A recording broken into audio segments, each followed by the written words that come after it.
2024 সালে আজকে শেষের দিনটা ঘরের সবার জন্য অন্যরকম ভাবে এই বছরের শেষের রাতের খাওয়া দাওয়া। আজকে খাবারে কি কি আয়োজন করেছি আমি কিন্তু অবশ্যই পুরো ভিডিওর মাধ্যমে তোমাদের সাথে শেয়ার করব। আসসালামু আলাইকুম everyone, this is Rumi and welcome to room lifestyle. দেখতে কিন্তু আজকেও 2024 সালটা শেষ হয়ে যাবে। আজকে বছরের শেষের রাত, তাই ঘরের সবার জন্য গ্যাসের চুলায় গরম গরম মুরগির বারবিকিউ রান্না করছি। ছাদে ঠান্ডা বাতাস আর শীতের কারণে কিন্তু এইবার আর মুরগি কয়লায় পোড়ানো হবে না। এই কারণে কিন্তু গ্যাসের চুলায় মুরগি আর মাছগুলো কিন্তু ভেজে নিব। আমি কিন্তু একদিন আগে মুরগি আর মাছ ম্যারিনেট করে কিন্তু ফ্রিজে রেখে দিয়েছিলাম। এইভাবে মাছ মাংস ম্যারিনেট করে রেখে দিলে কিন্তু ভালো মতো মশলাটা মিক্স হয়ে যায়, এতে কিন্তু খাবারের টেস্টটা দ্বিগুণ বেড়ে যায়। হঠাৎ করে ঠান্ডা লাগার কারণে কিন্তু আমার ভয়েস ওভারটা একটু অন্যরকম শোনা যায়, প্লিজ সবাই একটু স্কিপ করবে। আজকে অনেকদিন পরে কিন্তু আমার ভাইয়ের মেয়ে আমাদের বাসায় বেড়াতে আসছে।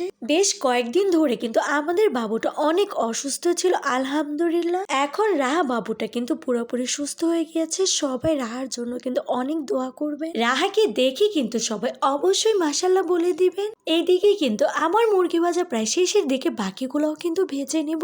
ওই দিন কিন্তু মরিচের বয়মের মুখা খুলতে যেয়ে কিন্তু নিচে সব মরিচের গুঁড়া পড়ে গিয়েছিল, এর জন্য কিন্তু আজকে এই মশলার বক্সটা কিনে নিয়ে আসলাম। এখন কিন্তু রান্না বান্না করার সময় আর কোনো ঝামেলা হবে না। মাছ ভাজার সাথে কিন্তু সালাদ দিয়ে খেতে সেই মজা লাগে, তাই ভালো মতো শসাগুলো কেটে নিচ্ছে। এইদিকে মেরিনেট করা মাছগুলো কিন্তু বরফ ছেড়ে দিয়েছে। এখন মশলার সাথে ভালো মতো আবার মাছগুলো মিশিয়ে নিব।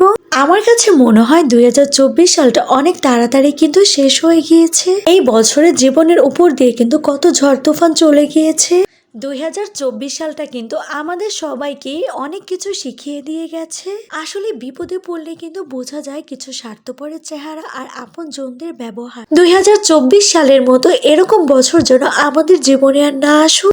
এই নতুন বছরে আল্লাহর কাছে একটাই চাওয়া, যতদিন বেঁচে থাকি পরিবার নিয়ে যেন সুন্দরভাবে বাঁচতে পারি, আর বিপদ আপদ থেকে যেন আল্লাহ তাআলা রক্ষা করে। গ্যাসের চুলায় আমি কিন্তু তেলাপিয়া মাছটা অনেক সুন্দর করে ভেজে নিয়েছিলাম। কয়লায় মাছ পোড়ানোর থেকেও কিন্তু গ্যাসের চুলায় তেলাপিয়া মাছ ভাজাটা কিন্তু অনেক মজা লাগছিল। সালাদ দিয়ে মাছ ভাজাটা খেতে কিন্তু সেই লাগছিল। এই মাছ ভাজাটা কিন্তু রেস্টুরেন্টের চেয়েও অনেক বেশি মজা হয়েছিল। এদিকে একটা মাছ আমি পুরো খেয়ে কিন্তু আমার পেট একদমই ভরে গিয়েছিল, এর জন্য কিন্তু মুরগি ভাজাগুলো আর খাওয়াই হয়নি। এইরকম মাছ ভাজা খাওয়ার পরে কিন্তু ঠান্ডা কোক হলে কিন্তু আর কিছুই লাগে না। রাতের বেলায় ভাত তরকারি বাটিতে বেড়ে সুন্দর মতো কিন্তু আমি ফ্রিজে রেখে দিয়েছিলাম। মাছ খেয়ে পেট ভরে যাওয়ার কারণে কিন্তু এই গরম গরম চিকেন গুলো আমার আর খাওয়াই হয়নি। আজকে কিন্তু ভিডিওটা এই পর্যন্তই শেষ। Thanks for watching. Allah Hafiz, bye bye.